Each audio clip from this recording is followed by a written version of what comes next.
Ship commissioning is the act or ceremony of placing a ship in active service, and may be regarded as a particular application of the general concepts and practices of project commissioning. The term is most commonly applied to the placing of a warship in active duty with its country's military forces. The ceremonies involved are often rooted in centuries-old naval tradition. Ship naming and launching endow a ship hull with her identity, but many milestones remain before she is completed and considered ready to be designated a commissioned ship. The engineering plant, weapon and electronic systems, galley, and multitudinous other equipment required to transform the new hull into an operating and habitable warship are installed and tested. The prospective commanding officer, ship's officers, the petty officers, and seamen who will form the crew report for training and intensive familiarization with the new ship. Prior to commissioning, the new ship undergoes sea trials to identify any deficiencies needing correction. The preparation and readiness time between christening, launching and commissioning may be as much as 3 years for a nuclear-powered aircraft carrier to as brief as 20 days for a World War II landing ship. As Monitor, of American Civil War fame, was commissioned less than 3 weeks after launch.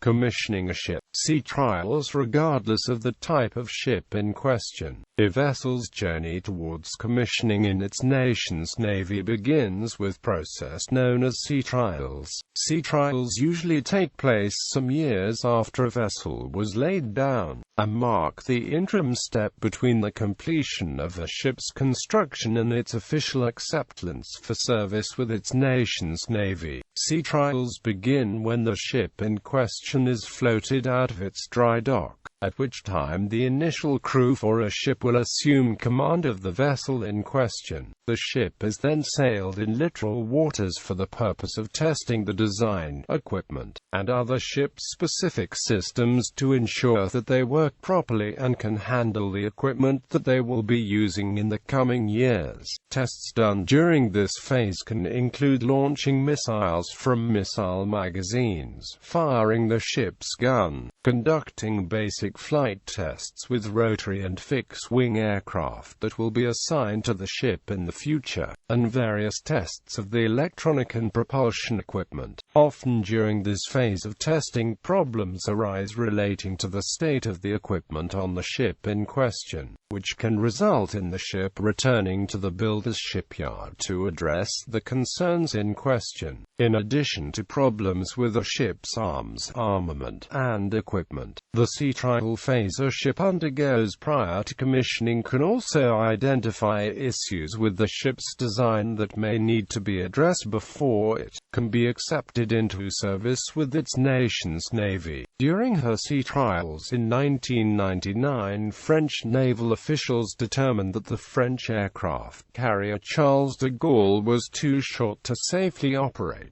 the E-2C Hawkeye, resulting in her return to the builder's shipyard for enlargement. After a ship has successfully cleared its sea trial period, it will officially be accepted into service with its nation's navy. At this point, the ship in question will undergo a process of de-gaussing and/or deperming, which will vastly reduce the ship in question's magnetic signature. Commissioning. Once a ship's sea trials are successfully completed, plans for the actual commissioning ceremony will take shape. Depending on the naval traditions of the nation in question, the commissioning ceremony may be an elaborately planned event with guests, the ship's future crew, and other persons of interest in attendance. Or the nation in question may forego a ceremony and instead administratively place the ship in commission. At a minimum, on the day on which the ship in question is to be commissioned, the crew will report for duty aboard the ship and the commanding officer officer will read through the orders given for the ship and its personnel. If the ship's ceremony is a public affair, the captain may make a speech to the audience, along with other VIPs as the ceremony dictates. Religious ceremonies, such as blessing the ship or the singing of traditional hymns or songs, may also occur, regardless of the traditions in question. Once the ship is officially placed in commission, the crew begin the practice of keeping watch, which will continue for as long as the ship in question remains actively in service with its parent nation. Once a ship has been commissioned, its final step toward becoming an active unit of the Navy it now serves is to report to its home port and officially load or accept any remaining equipment.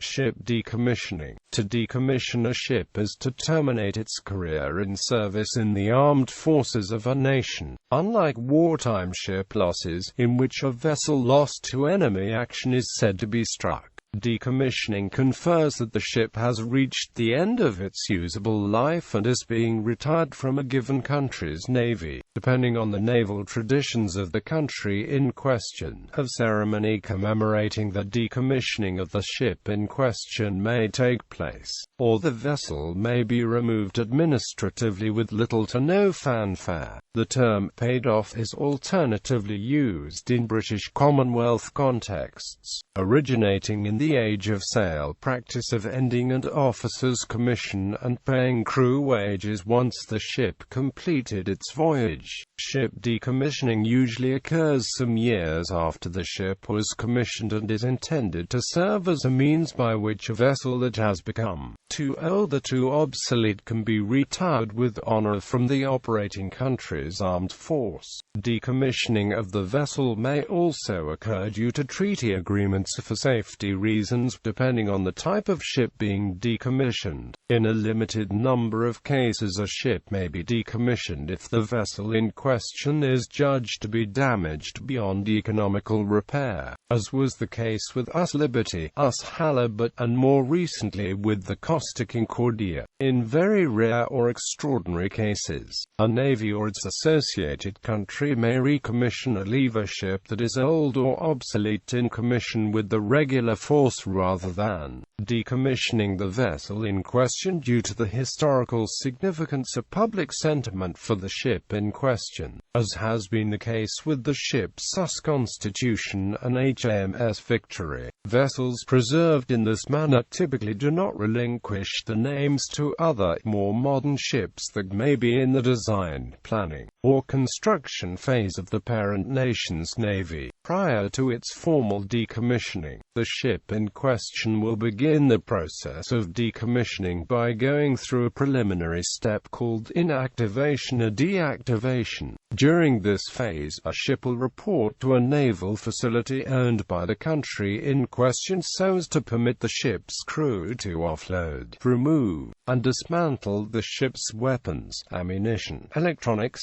and other material that is judged to be of further use to the nation in question. The removed material from a ship usually ends up either rotating to another ship in the class with similar weapons and/or capabilities, or in storage pending a decision on equipment's fate. During this time, a ship's crew may be thinned out via transfers and reassignments as the ongoing removal of equipment renders certain personnel unable to perform their duties on the ship in question. Certain aspects of a ship's deactivation, such as the removal or deactivation of a ship's nuclear weapons capabilities, may be governed by international treaties observed by the country in question, which can result in the presence of foreign officials authorized to inspect the weapon or weapon system in question to ensure compliance with a given treaty. Other aspects of a ship's decommissioning, such as the reprocessing of nuclear fuel from a ship utilizing a nuclear reactor or the removal of hazardous materials from a ship, are handled by the government in question according to the nation's domestic policies on such matters. When a ship finishes its inactivation, it is then then formally decommissioned, after which the ship is usually towed to a storage facility. In addition to the economic advantages of retiring a ship that has grown maintenance-intensive or obsolete, the decommissioning frees up the name used by the ship,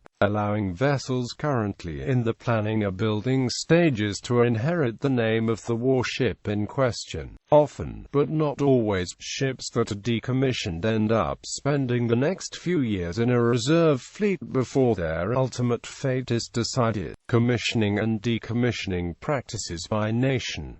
United States Navy. Commissioning in the early United States Navy under sail was attended by no ceremony. An officer designated to command a new ship received orders similar to those issued to Captain Thomas Truxtun in 1798. In Truxtun's time, the prospective commanding officer had responsibility for overseeing construction details, outfitting the ship, and recruiting his crew. When a captain determined that his new ship was ready to take to sea, he mustered the crew on deck, read his orders, broke the national ensign and distinctive commissioning pennant, and caused the watch to be set and the first entry to be made in the log. Thus, the ship was placed in commission. Commissionings were not public affairs, and unlike christening and launching ceremonies, were not recorded by newspapers. The first specific reference to commissioning located in naval records is a letter of November 6,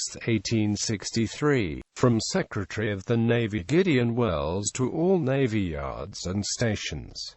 The Secretary directed, "Hereafter the commandants of Navy yards and stations will inform the Department, by special report of the date when each vessel preparing for sea service at the respective commands is placed in commission." Subsequently, various editions of Navy regulations mentioned the act of putting a ship in commission, but details of a commissioning ceremony were not prescribed. Through custom and usage, however, a fairly standard practice emerged, the essentials of which are outlined in current Navy regulations. Craft assigned to naval districts and shore bases for local use, such as harbor tugs and floating dry docks, are not usually placed in commission but are instead given an in-service status.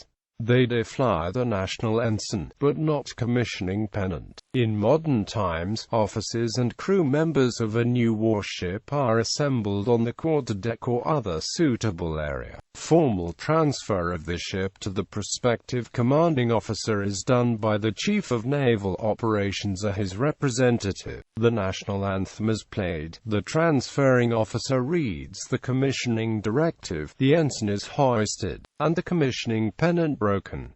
The prospective commanding officer reads his orders, assumes command, and the first watch is set. Following it, the sponsor is traditionally invited to give the first order to the ship's company, man our ship and bring her to life, whereupon the ship's assigned crew would run on board and man the rails of the ship. In recent years, commissionings have come to be more public occasions, most commonly assisted by a commissioning support team, the prospective commanding officer and ship's crew, shipbuilder executives, and senior Navy representatives come together for a formal ceremony placing the ship in active service to her country. Guests, including the ship's sponsor, are frequently invited to attend, and a prominent individual delivers a commissioning address. On May 3, 1975, more than 20,000 people witnessed the commissioning of US Nimitz at Norfolk, Virginia. The carrier's sponsor, daughter of Fleet Admiral Chester Nimitz, was introduced, and U.S. President Gerald R. Ford was the principal speaker. Regardless of the type of ship, the brief but impressive commissioning ceremony completes the cycle from christening and launching to bring the ship into full status as a warship. If her nation